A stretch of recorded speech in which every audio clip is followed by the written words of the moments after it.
महोदय, जैसा कि सदन के माननीय सदस्यों को ज्ञात होगा, प्रधानमंत्री माननीय श्री नरेंद्र मोदी जी की फरवरी 2025 में अमेरिका यात्रा के बाद से भारत और अमेरिका एक संतुलित और पारस्परिक रूप से लाभकारी द्विपक्षीय व्यापार समझौते का संपन्न करने के उद्देश्य से नियमित रूप से चर्चा करते रहे हैं।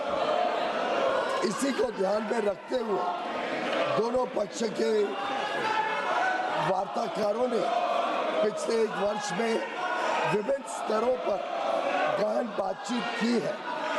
दोनों पक्षों के महत्वपूर्ण और विविध हितों को देखते हुए यह स्वाभाविक है कि दोनों पक्ष अपनी अपनी अर्थव्यवस्थाओं के महत्वपूर्ण और संवेदनशील क्षेत्रों की रक्षा करते हुए सर्वोत्तम संभव परिणाम सुनिश्चित करना चाहेंगे। इन वार्ताओं के दौरान भारतीय पक्ष अपने संवेदनशील क्षेत्रों, विशेषकर कृषि और दुग्ध क्षेत्रों के हितों की रक्षा सुनिश्चित करने में सफल रहा है। अमेरिकी पक्ष के भी कुछ ऐसे क्षेत्र थे जो उनके दृष्टिकोण से संवेदनशील थे।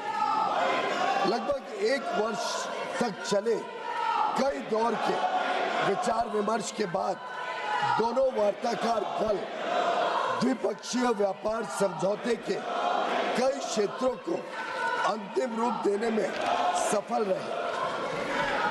2 फरवरी 2026 को प्रधानमंत्री जी और अमेरिकी राष्ट्रपति डोनाल्ड ट्रंप ने द्विपक्षीय और अंतर्राष्ट्रीय महत्व के कई मुद्दों पर फोन पर चर्चा की। इसके बाद राष्ट्रपति ट्रंप ने अमेरिका को किए जाने वाले भारतीय निर्यात की दर घटाकर 18% करने की घोषणा की।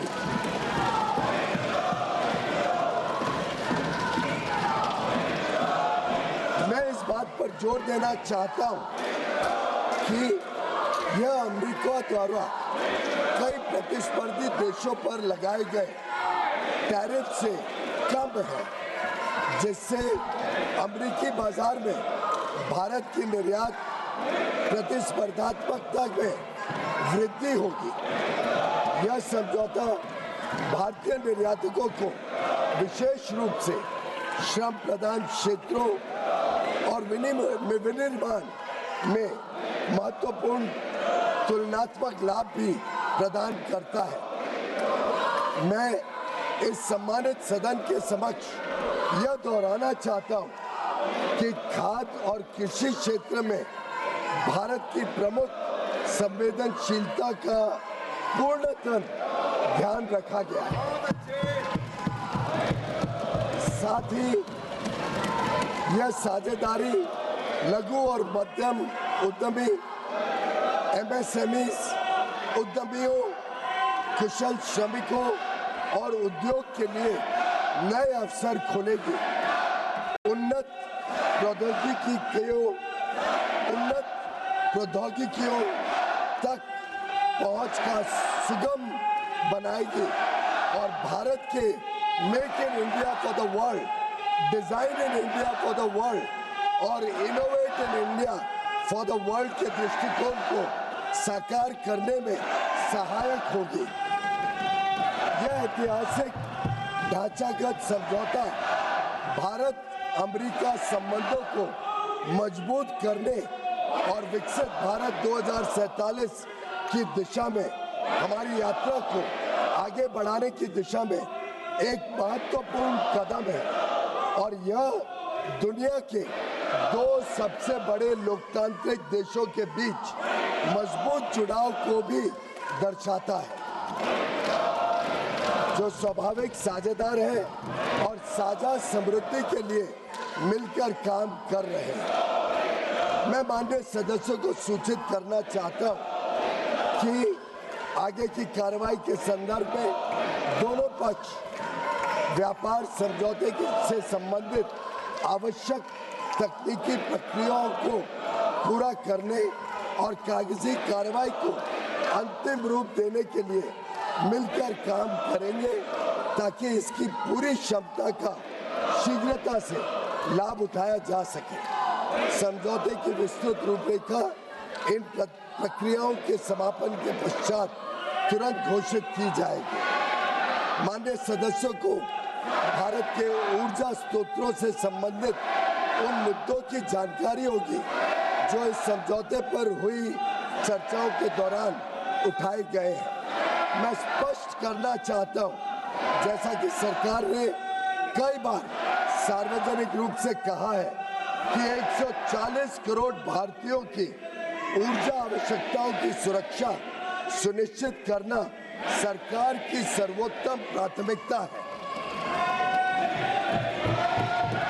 वस्तुनिष्ठ बाजार स्थितियों और बदलते अंतर्राष्ट्रीय परिदृश्यों के अनुरूप ऊर्जा स्रोतों में विविधता लाना हमारी इस कार्यनीति का मूल आधार है। भारत की सभी कार्रवाइयां इसी बात को ध्यान में रखकर की जाती हैं। अतः मैं माननीय सदस्यों से इन मुद्दों को समुचित दृष्टिकोण से देखने का आग्रह करता हूं। दोनों देशों के बीच भावी व्यापार अवसरों के संदर्भ में माननीय सदस्यगण इस बात को समझेंगे कि भारत और अमेरिका काफी हद तक एक दूसरे की पूरक अर्थव्यवस्थाएं हैं। जैसे जैसे भारत विकसित भारत के पथ पर अग्रसर हो रहा है, हमें ऊर्जा, विमानन, डेटा केंद्र, परमाणु ऊर्जा आदि सहित कई क्षेत्रों में अपनी क्षमताओं को बढ़ाने की आवश्यकता होगी। अमेरिका इन क्षेत्रों में दुनिया का अग्रणी देश है, इसलिए हमारे लिए इन क्षेत्रों में व्यापार की संभावनाओं पर ध्यान केंद्रित करना स्वाभाविक है, जिससे न केवल हमारी खरीद में बल्कि हमारे अपने निर्यात में भी विस्तार होगा। हमारा अनुमान है कि तुलनात्मक लाभ के परिणाम स्वरूप कई क्षेत्रों में भारत का निर्यात अमेरिका में भी काफी बढ़ेगा।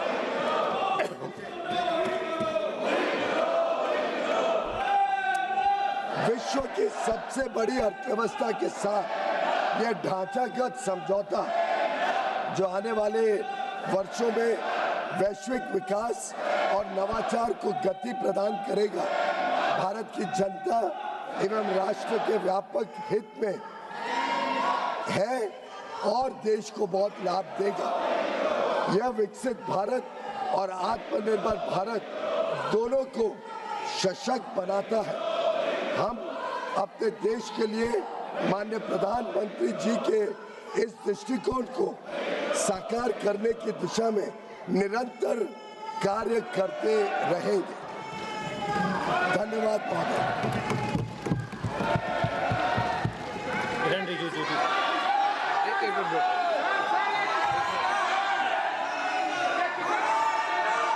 माननीय सदस्यगण, ये सदन देश के लोकतंत्र का उच्च सदन है और आप सभी दलों ने समय समय पर इस देश के अंदर अलग अलग कालखंड के अंदर सरकार में भी रहे, लेकिन मेरा मत है कि इतनी लंबी सरकार में रहने के बाद भी हम इस उच्च सदन की मर्यादाओं, परंपराओं को तोड़ रहे हैं। विरोध का तरीका होता है, विरोध के तरीके और भी हो सकते हैं, लेकिन आप अपनी इलाके से छोड़कर उस जगह जाकर मर्यादाओं को तोड़ोगे तो देश के अंदर लोकतंत्र के प्रति लोगों का विश्वास, भरोसा कम होगा। आप सब चुनकर आते हैं, सदन के अंदर, सदन के बाहर विरोध का तरीका होता है, लेकिन हम इतने वरिष्ठ नेता आप हैं आपने शासन किया है, लेकिन नहीं बोलने देंगे वो नियम प्रक्रिया से चलता है। लेकिन आप मर्यादा तोड़ेंगे, उचित है क्या? आप इधर से उधर जाकर आपके सदस्य इधर से उधर जाएंगे, ये उचित है क्या? यही मर्यादा बनाना चाहते हैं क्या आप? आपने इतने साल के शासन करने के बाद आपने यही परंपराएं लागू किए। आप वरिष्ठ लोग हैं, बालू जी, आप इतने सीनियर नेता हैं, ये देश में अच्छा लग रहा है कि आपको? आप इधर जाकर मंत्री बोल रहे हैं, आसन पे जाके खड़े हो रहे हैं, सत्ता पक्ष की तरफ बैनर लेकर आ रहे हैं। मर्यादा पहले भी विरोध हुआ है, लेकिन मर्यादा कभी किसी ने नहीं तोड़ी। आप शासन में रहे, ये प्रतिपक्ष में रहे, तब भी विरोध हुआ है, लेकिन मर्यादाएं कभी नहीं तोड़ी। लेकिन आप जो मर्यादाएं तोड़ रहे हैं, ये उचित नहीं है। आप शासन को ये मजबूर नहीं कर सकते। मैं आपसे पुनः आग्रह करता हूं, आप मर्यादा रखें, अच्छी परंपराएं रखें। विरोध का तरीका हो सकता है आपका, विरोध आवाज से नहीं, शब्दों से होता है। विरोध तर्कों से होता है, नारेबाजी से, बैनर से विरोध नहीं होता।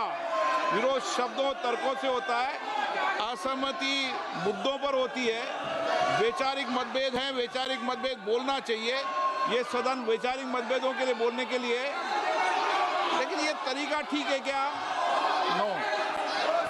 अगर आप यही तरीका अपनाना चाहते हैं तो अपनाएं। मेरा एज अध्यक्ष के नाते आपसे आग्रह रहता है, सदन से आग्रह रहता है कि सत्ता पक्ष हो चाहे प्रतिपक्ष हो, सदन की मर्यादाओं, परंपराओं को बना के रखें। ये सभागृह आपका है, आप इस सभागृह का जितना अपमान करेंगे, देश आपको देखेगा। और आप इस सभागृह की प्रतिष्ठा को गिराने का कृत्य कर रहे हैं। इस व्यवस्था के अंदर सदन चलाना उचित नहीं है। मैं सदन की कार्रवाई आज 2 बजे तक के लिए स्थगित करता हूं।